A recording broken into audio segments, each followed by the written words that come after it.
안녕하세요. 시사대 폭발TV입니다. 오늘도 저희 채널을 찾아주신 여러분께 진심으로 감사드립니다. 혹시 여러분은 무역이 국가의 흥망성쇠를 결정한다는 말 들어보신 적 있으신가요? 사실 무역은 단순히 물건을 사고 파는 개념을 넘어 한 나라가 살아남을 것인지 아니면 쇠퇴의 길을 걷게 될 것인지를 가를 만큼 막대한 영향력을 지닌 존재입니다. 역사서를 펼쳐보면 무역로가 막히거나 무역 파트너를 잃은 국가들은 어김없이 경제적 혼란을 겪었고 그 결과 결국 국제 무대에서 힘을 잃고 말았습니다. 반면 적극적으로 무역로를 개척하고 장악한 국가는 의심할 여지 없이 번영과 발전을 누렸습니다. 15세기 이후 대항해 시대 유럽 각국이 해상 무역로를 차지하고자 치열하게 경쟁했던 사례는 이미 널리 알려져 있죠. 향신료부터 시작하여 온갖 귀중품을 실어 나르는 배들이 전 세계 바다를 누비면서 단 몇 나라만이 항로를 독점하기 위해 수십 년간 전쟁을 벌였습니다. 그렇게 힘을 쌓아 제국으로 우뚝 선 나라가 있는가 하면 무역 통제에 밀려 발전 기회를 잃고 쪼그라든 나라들도 있었습니다. 여기서 재미있는 점은 이제는 고전 교과서에서나 보이던 그런 옛날 역사가 아니라 20세기 초 대공황 시절에도 국제무역이 급격히 축소되면서 실물 경제가 얼어붙고 많은 국가들이 경제 위기와 사회 불안을 맞이했다는 것입니다. 이러한 역사는 우리에게 무역이 결코 사소한 문제가 아니다라는 사실을 알려줍니다. 그리고 불과 몇 세대 전만 해도 극도로 가난했던 한국이 무역을 발판 삼아 눈부신 경제 성장을 이루어낸 한강의 기적을 보이며 세계사의 새 장을 써 내려간 것도 같은 맥락이죠. 그 덕분에 현재 대한민국은 반도체, 조선, 자동차 등 다양한 산업에서 세계 톱클래스 위치를 차지하고 있습니다. 그런데 대한민국이 이렇게 무역을 통해 부흥하게 된 배경에는 아주 흥미로운 한 가지 요소가 숨어 있습니다. 바로 해상 운송입니다.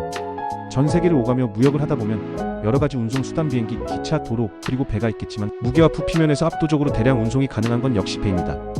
현재 전 세계 무역량의 8,090%는 해상 운송에 의존한다고 하니 바다는 말 그대로 지구촌 경제의 대동맥이라고 할 수 있겠습니다. 그런데 이 거대한 배들이 잠시라도 정지해버린다면 어떨까요? 기차나 트럭을 늘려서 해상 운송을 대체할 수 있을까요?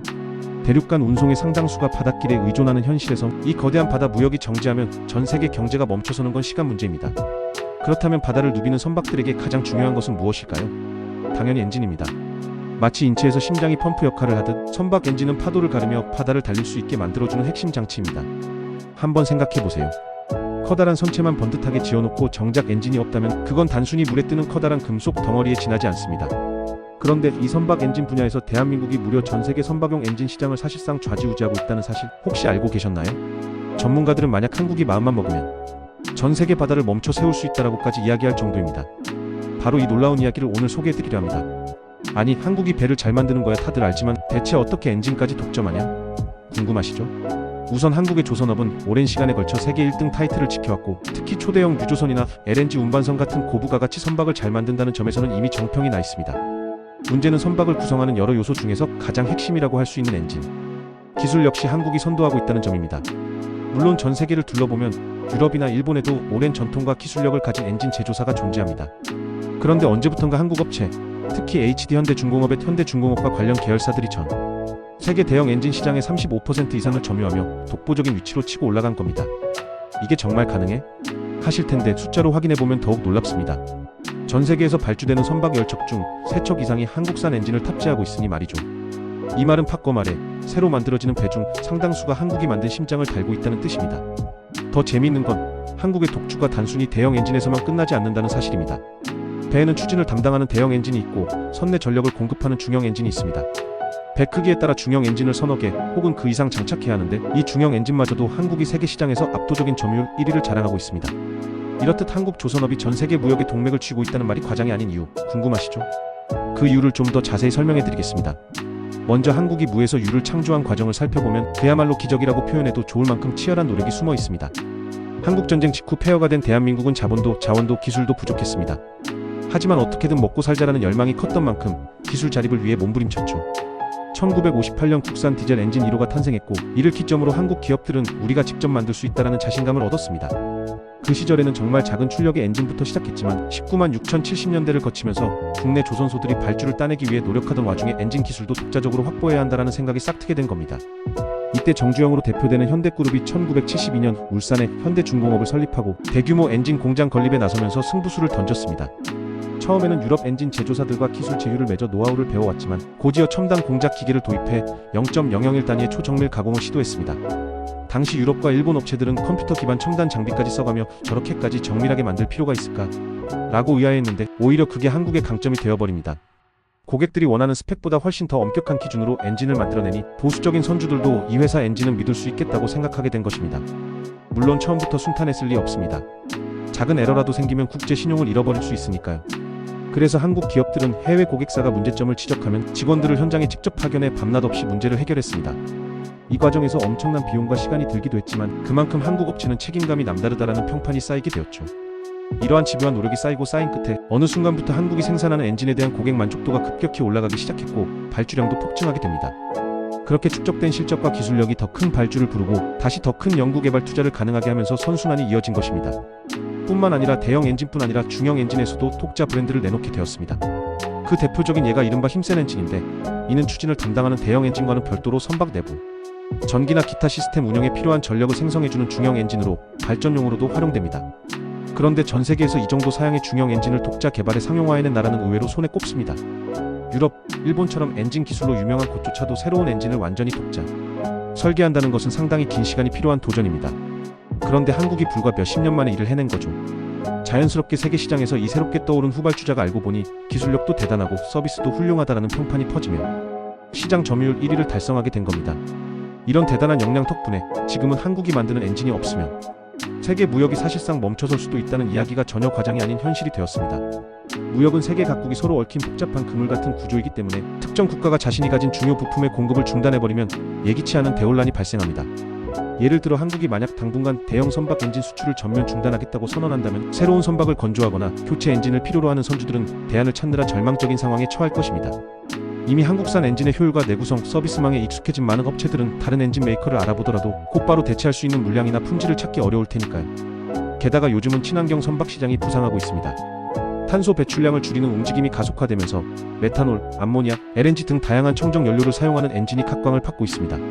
이 분야에서도 한국 기업들이 이미 많은 기술 투자를 진행 중이고 실증 단계를 거쳐 상용화로 이어지는 사례가 늘어나고 있습니다. 만약 국제회사 기구 IMO 규제나 국제사회의 압박으로 전통적인 중유디젤 엔진이 점차 사라지고 친환경 선박 엔진이 주류가 된다면 다시 한번 기술 주도권이 중요한 화두가 되겠죠. 그리고 한국이 그 시장에서도 선도적 위치를 놓치지 않는다면 앞으로 수십 년간은 전 세계 해운업계를 움직이는 강력한 힘을 유지할 수 있을 것입니다. 한편 한국의 조선업이 전 세계에서 가장 크고 복잡한 배를 잘 만든다는 사실은 이미 많이 알려져 있습니다. 특히 LNG 운반선 건조에서는 초저온 액화 기술이 관건인데 이 액화 천연가스를 영하 163도라는 극저온 상태로 유지하여 운송하는 것이 결코 쉽지 않습니다. 보통 멤브레인형 화물창 같은 특수 화물창 기술에 대해서는 프랑스의 GTT라는 회사가 특허를 갖고 있어서 한국 조선소들은 막대한 로열티를 지불하고 있습니다. 그러나 동시에 엔진만큼은 한국이 독자적으로 만들어내며 이를 해외에 수출하고 있으니 하드웨어의 특정 부분은 우리가 외국에 로열티를 주지만 배의 심장격인 엔진 분야는 우리가 사실상 쥐고 있는 셈이다라는 표현이 전혀 어색하지 않습니다. 물론 세계가 급변하는 만큼 앞으로도 한국이 계속 선두를 지키기 위해서는 부단한 R&D, 투자와 미래 기술 개발이 필수적입니다.